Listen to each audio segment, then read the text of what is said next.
பூஞ்சோலை மாணவர்கள் அனைவருக்கும் வணக்கம். இன்றைக்கி வெள்ளிக்கிழமை 9 மே 2025 நியூஸ் பேப்பர் வந்து நம்ம பார்க்க போகிறோம். ஸோ ஹெட்டிங் பார்த்தீங்க அப்படின்னா, பாகிஸ்தான் போர் விமானங்கள் சுட்டு வீழ்த்தப்பட்டன அப்படின்னு சொல்லி கொடுத்துருக்காங்க. நம்ம நியூஸ்குள்ளே போகிறதுக்கு முன்னாடி நிறையா பேர் 6 months கரண்ட் அஃபேர்ஸ் வந்து கேட்குறீங்க. என்கிட்ட ஹேண்ட் ரிட்டன் நோட்ஸாக தாங்க இருக்குது, சரிங்களா? அது வந்து பார்த்தீங்க அப்படின்னா, ஏற்கனவே நம்ம பிளேலிஸ்ட்டில் ஒரு 5 பார்ட் வந்து போட்டிருக்கேன். அந்த இதை நீங்கள் பாருங்கள். அது பார்த்து முடிச்சிட்டிங்கன்னா அப்படின்னா, இந்த வாரம் ஞாயிற்றுக்கிழமை வந்து பார்த்தீங்கன்னா அடுத்து இன்னும் ஒரு 2 பார்ட்ஸ் வந்து அதில் போட்டு விட்றேன், சரிங்களா? ஜூன்லேருந்து அந்த இதில் வந்து அப்லோட் பண்ணிகிட்ருக்கோம் வரிசையாக. ஒரு 5 பார்ட் வந்து ஏற்கனவே இருக்குது நம்ம பிளேலிஸ்ட்டில், அதில் போய் பாருங்கள், சரிங்களா? சரி, ரைட், ஓகேங்க. அதாவது இந்தியாவோட வான் பாதுகாப்பு வந்து பறைசாற்ற விதமாக தான் நேற்று நடந்த தாக்குதல் வந்து இடம்பெற்றிருக்கு, சரியா?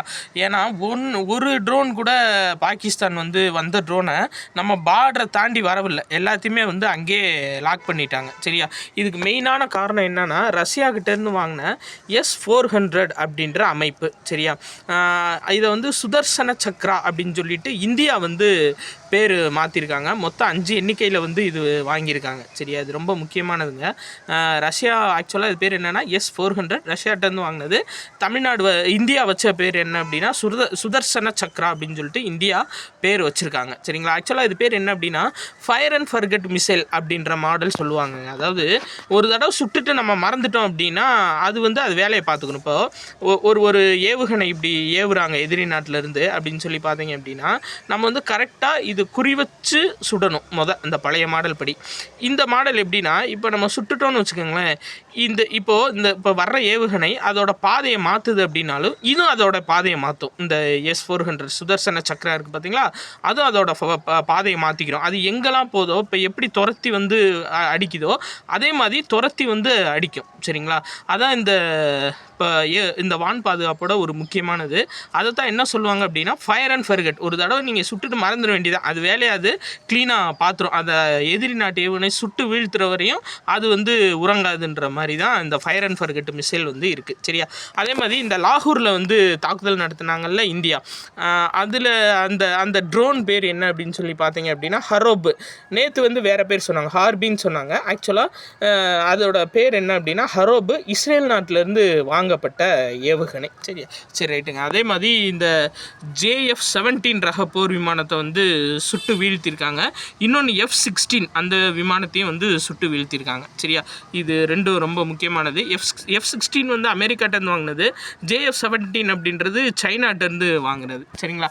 அதே மாதிரி அவங்களோட வான் பாதுகாப்பு MQ அப்படின்ற வான் பாதுகாப்பு, அதாவது பாகிஸ்தானோட வான் பாதுகாப்பு வந்து சைனாட்டேருந்து வாங்கினது. அது வந்து சக்ஸஸ்ஃபுல் ஆகல், சரியா? சைனாவோட அந்த வான் பாதுகாப்பு, ஓகேங்களா?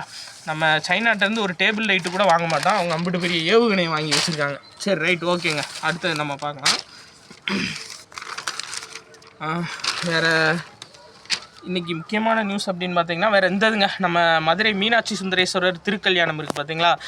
ஆக்சுவலாக இதில் எக்ஸாம் பாயிண்ட் ஆஃப் வியூவில் பார்க்க வேண்டியது நான் ஏற்கனவே சொன்னதான். அதாவது இந்தியாவிலே வந்து சைவமும் வைணவமும் சேர்ந்து கொண்டாடக்கூடிய திருவிழா எது அப்படின்னா மதுரையில் நடக்கக்கூடிய சித்திரை திருவிழா தான், சரியா? நம்ம எத்திக்ஸ் புக்கில் இருக்குது, 11th எத்திக்ஸ் புக்கில் திருவிழாக்கள் அப்படின்ற லெசனில் வந்துட்டு இருக்குது, சரியா? இந்த விஷயம் அதில் ஒரு பார்ட்டு தான் என்ன அப்படின்னா மீனாட்சி சுந்தரேஸ்வரர் கல்யாணம். அதுக்கப்புறம் வந்து அழகர் வந்து 11ஆம் தேதி ஆற்றுல இறங்குறாரு, சரியா? அதாவது இதோட ஸ்பெஷாலிட்டி என்ன அப்படின்னு சொல்லி பார்த்தீங்க அப்படின்னா, அதாவது ஹிந்துஸ், முஸ்லீம்ஸ், கிறிஸ்டின்ஸ் இந்த வேறுபாடே இருக்காதுங்க. நீங்கள் நாத்திகவாதியாக இருந்தாலும் சரி, நீங்கள் வந்து இந்த திருவிழாவுக்கு வந்து எல்லாம் வருவாங்க. ஏன் அப்படின்னா இந்த திருவிழா நடக்கக்கூடிய 10 நாட்கள் வந்து மதுரையில் பசியோடு தூங்குறவங்க ஒருத்தவங்களை கூட நீங்கள் பார்க்க முடியாது, சரிங்களா? ஏன்னா போகிற தெரு எங்கிட்டு போனாலும் அன்னதானம் நடக்கும். முக்கியமாக நிறையா பசங்க படிக்கிறதுக்கு வெவ்வேறு ஊர்லேருந்து வருவாங்க, சரிங்களா? அந்த மதுரை கார்ப்பரேஷன் ஒரு இடம் இருக்குது, அங்கே தான் நானும் படித்த நாட்கள் இருக்குது, சரிங்களா? அங்கே வந்து பசங்க வருவாங்க. இந்த ஒரு வாரத்துக்கு சாப்பாடே எடுத்துகிட்டு வருவ மாட்டாங்க மதியம், ஏன்னா எல்லா இடத்துலையுமே அன்னதானம் நடக்கும். ஒரு மிகப்பெரிய ஒரு திருவிழா மதுரையோட சித்திரை திருவிழா. எக்ஸாம் பாயிண்ட் ஆஃப் வியூவில் பார்க்க வேண்டியது சைவமும் வைணவமும் சேர்ந்து கொண்டாடக்கூடிய திருவிழா எது அப்படின்னா மதுரை சித்திரை திருவிழா தான். திருமலை நாயக்கர் காலத்தில் இது வந்து ஓப்பன் பண்ணப்பட்டது. சரி ரைட், அடுத்தது பாருங்கள். இந்த இது திரும்ப மறுபடியும் கொடுத்துருக்காங்கங்க. என்ன அப்படின்னா, அதாவது இந்திய அரசு வந்து இன்னுயிர் காப்போம் திட்டம் அப்படின்னு சொல்லிட்டு 2025 கொண்டு வர போகிறாங்களா. அதோட நம்ம தமிழ்நாட்டோட திட்டத்தை இப்போதைக்கு இணைக்கிற இது இல்லை, வாய்ப்பு இல்லைன்னு சொல்லியிருக்காரு. தமிழ்நாடோட திட்டம் என்ன அப்படின்னா, இன்னுயிர் காப்போம் நம்மை காக்கும் 48, அந்த திட்டத்தின் பேர் 2021 செயல்பட்டுட்டு வருது. ஆக்சுவலாக ஒருத்தவங்க யாராச்சும் விபத்தில் சிக்கிட்டாங்கன்னா அவங்களுக்கு 48 மணி நேரத்துக்குள்ளே 2 லட்சம், அதிகபட்சம் 2 லட்சத்துக்குரிய மருத்துவ செலவை வந்து தமிழ்நாடு அரசை ஏற்றுக்கிறது தான் என்ன அப்படின்னா இன்னுயிர் காப்போம் நம்மை காக்கும் 48 திட்டம். சரியா? அப்போது ஒருத்தவங்க ஆக்சிடெண்ட் ஆகி ஒரு வேளை அட்மிட் ஆகிறாங்கன்னா 48 மணி நேரத்துக்குள்ளே அவங்களுக்கு தேவையான சிகிச்சை கொடுத்துரும். 2 லட்சம் வரைக்கான செலவை தமிழ்நாடு அரசு ஏற்றுக்கிறது. சரியா? சரி ரைட், அடுத்து பாருங்கள். இந்த நீதிபதி யஷ்வந்த் வர்மா இருக்காங்களா, அவங்கள பதவி நீக்கம் தீர்மானத்துக்கு தலைமை நீதிபதி பரிந்துரை பண்ணியிருக்காரு. ஆக்சுவலாக என்ன அப்படின்னா, இதில் ஒரு வித்தியாசமான கான்செப்ட் படித்தேன். இயற்கை நீதி கோட்பாடு அப்படின்னு சொல்லி ஒரு கோட்பாடு சொல்கிறாங்க உச்சநீதிமன்றத்துக்கு. என்ன அப்படின்னா, ஒரு விசாரணை குழு அமைப்பாங்க.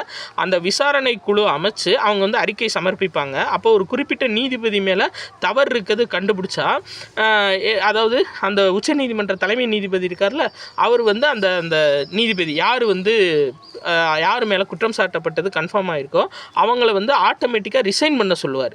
அப்படி ரிசைன் பண்ணலை அப்படின்னா அதுக்கு அடுத்த கட்டத்துக்கு போவாங்க. இது பேர் தான் என்ன அப்படின்னா இயற்கை நீதி கோட்பாடு. சரியா? சரி ரைட், ஓகேங்க.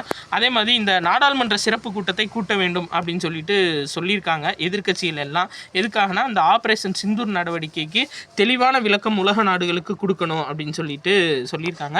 பட் இப்போதைக்கு அந்த அவசர கூட்டம், சரிங்களா, சிறப்பு கூட்டம், அந்த சிறப்பு கூட்டம் பட் இப்போதைக்கு தேவையில்லை தான். ஏன்னா நம்ம லிட்டில் பிட் ஆஃப் சர்ப்ரைஸ்ன்னு சொல்லுவாங்க ஆர்மியில் ஒரு வார்த்தை. என்னென்னா, எதிரிக்கு வந்து நம்ம என்ன செய்ய போகிறோன்னே தெரியக்கூடாது, நம்மளோட அசைவு ஒன்று கூட தெரியக்கூடாது, எங்கே நம்ம அடிக்க போகிறோம் அதெல்லாம் வந்து தெரியக்கூடாது. ஸோ இப்போதைக்கு சிறப்பு கூட்டம் அப்படின்றது என்னோடய பார்வைக்கு தேவையில்லை தான். சரிங்களா? அது அந்த ஆப்ரேஷன் ஃபுல்லாக முடிஞ்சதுக்கப்புறம் கூட்டலாம். சரியா? அதே மாதிரி இது ரொம்ப முக்கியமானதுங்க. என்ன அப்படின்னா, திருச்சி துவாக்குடியில் வந்து பார்த்தீங்க அப்படின்னா, அதாவது அரசு மாதிரி பள்ளி வந்து ஒன்று திறந்து வச்சுருக்காங்க. ரொம்ப முக்கியமானது. சரியா? திருச்சியில் துவாக்குடி அப்படின்ற இடத்துல அதாவது ஹாஸ்டல் வசதியோட உண்டு உறைவிட வசதியுடன் மாவட்ட மாதிரி பள்ளி வந்து அமைச்சிருக்காங்க. ஆக்சுவலாக இந்த மாவட்ட மாதிரி பள்ளி அப்படின்ற திட்டத்தோட முக்கிய நோக்கம் என்னென்னா, அரசு பள்ளிகளோட கல்வி தரத்தை உயர்த்துறது. ஸோ 38 டிஸ்ட்ரிக்ட்லேயும் 38 மாதிரி பள்ளிகள் உருவாக்குறது தான் இதோட முக்கிய நோக்கம். சரிங்களா? அந்த மாதிரி பள்ளிகள் எப்படி இருக்கும் அப்படின்னா, அதாவது எல்லா டெக்னாலஜி ஓரியன்டாக இருக்கும். ஒரு தனியார் பள்ளி என்னென்ன ஒரு ஹை ஸ்டாண்டர்டான ஸ்கூல்ஸு என்னென்ன உள்ள கட்டமைப்பு வச்சுருக்காங்களோ அது எல்லாமே வச்சுருக்கிறது தான் இந்த மாதிரி பள்ளிகளோட முக்கிய நோக்கம். சரிங்களா? அதில் ஒன்றா வந்து பார்த்தீங்க அப்படின்னா, திருச்சியில் துவாக்குடியில் மாதிரி பள்ளி உண்டு உறைவிடம் அப்படின்னா ஹாஸ்டல் வசதியோட இந்த பள்ளி வந்து ஆரம்பிச்சிருக்காங்க. சரியா? அதே மாதிரி இந்த நியூஸு திரும்ப வந்துட்டுருக்கு. நம்மளுக்கு எக்ஸாம் பாயிண்ட் ஆஃப் வியூவில் கேட்பாங்களான்னு தெரியல, இருந்தாலும் ஞாபகம் வச்சுக்கோங்க. என்னன்னா, இந்த திருச்சியில் வந்து நடிகர் சிவாஜி கணேசன் அவருக்கு வந்து சிலை வைக்கணும் அப்படின்னு சொல்லிட்டு ரொம்ப நாள் கோரிக்கையாக இருக்குது. இப்போ வந்து புத்தூரில் வந்து சிலை வச்சுருக்காங்க. சரிங்களா? இதுக்கு முன்னாடி 2009 வந்து சிலை இவருக்கு வைக்கணும் திருச்சி மாவட்டத்தில்னு சொல்லிட்டு இருக்காங்க. பட் தேர்ந்தெடுத்த இடம் வந்து எது அப்படின்னா, ஒரு ரோடில் வந்து தேர்ந்தெடுத்திருக்காங்க. பட் அந்த இடத்துல வைக்கக்கூடாது அப்படின்னு சொல்லி நீதிமன்ற தீர்ப்பு வந்ததுனால நிறைய இடங்கள் தேர்ந்தெடுத்து கடைசியில் இப்போ புத்தூரில் வந்து சிலை வச்சுருக்காங்க. அப்போ மேபி கேட்கலாம், ரீசெண்டாக நடிகர் சிவாஜி கணேசன் அவர்களுக்கு எங்கே சிலை வச்சாங்க அப்படின்னு சொல்லி கேட்டாங்க அப்படின்னா, திருச்சியில் புத்தூர் அப்படின்ற இடம். சரியா? சரி, அடுத்தது பாருங்கள். இந்த இது முக்கியங்க. என்ன அப்படின்னா, உள்நாட்டிலேயே வடிவமைக்கப்பட்ட முதல் நீர்மூழ்கி கப்பல் நாட்டுக்கு அர்ப்பணிப்பு. சரியா? அது பேர் என்ன அப்படின்னா அர்னாலா அப்படின்ற நீர்மூழ்கி கப்பல். இது வந்து மகாராஷ்டிராவில் இருக்க ஒரு முக்கியமான கோட்டை, அர்னாலா அப்படின்ற கோட்டை. அதோட பேரே இந்த நீர்மூழ்கி கப்பலுக்கு வந்து வச்சுருக்காங்க. சரிங்களா? முழுவதுமாக உள்நாட்டிலேயே தயாரிக்கப்பட்டது. மெயினாக எங்கே அப்படின்னா, கொல்கத்தாவில் உள்ள கார்டன் ரிச் கட்டுமான மற்றும் பொறியியல் நிறுவனம் வந்து இந்த நீர்மூழ்கி கப்பலை வந்து கட்டியிருக்காங்க. ப்ளஸ் அதுபோக சென்னையில் இருக்க எல்என்டி நிறுவனத்தோட சேர்ந்து, சரியா, அதாவது தமிழ்நாட்டின் காட்டுப்பள்ளி அப்படின்ற இடத்துல இருக்க எல்என்டி நிறுவனத்தோட சேர்ந்து வந்து இந்த கப்பல் வந்து கட்டியிருக்காங்க. இது பேர் என்னன்னா அர்னாலா, உள்நாட்டிலேயே வடிவமைக்கப்பட்ட முதல் நீர்மூழ்கி கப்பல். ரொம்ப முக்கியமான இன்ஃபர்மேஷன். சரியா? அதே மாதிரி இன்னும் வந்து 7 நீர்மூழ்கி கப்பலும் 16 போர்க்கப்பல்களும் இன்னும் கட்டிக்கிட்டு வர்றாங்க. சரிங்களா? இந்தியா. சரி ரைட், ஓகேங்க. அடுத்து வேறு இந்த இந்த இது இப்போ ஆக்சுவலாக போயிட்டுருக்கு. என்ன அப்படின்னா ருமேனியாவில் சூப்பர் பெட் செஸ் கிளாசிக் போட்டி. சரியா, சூப்பர் பெட் செஸ் கிளாசிக் போட்டி எங்கே நடைபெறுதுன்னா ருமேனியாவில்.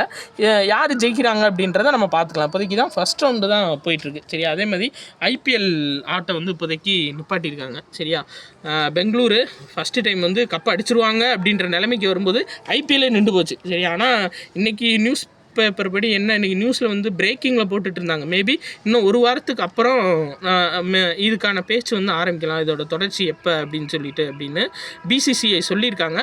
பட் இருந்தாலும் வந்து பார்த்தீங்க அப்படின்னா அதுக்கான சாத்தியக்கூறு எவ்வளோ இருக்குது அப்படின்னு சொல்லிட்டு தெரியலை. சரி, ரைட், ஓகேங்க. அதே மாதிரி வஉசி துறைமுகத்தில் 3வது வடக்கு சரக்கு தளம் வந்து பார்த்தீங்க அப்படின்னா அதை மாடிஃபை பண்ணிகிட்டு இருந்தாங்க. அது இப்போதைக்கு ரெடி ஆயிடுச்சு அப்படின்னு சொல்லியிருக்காங்க.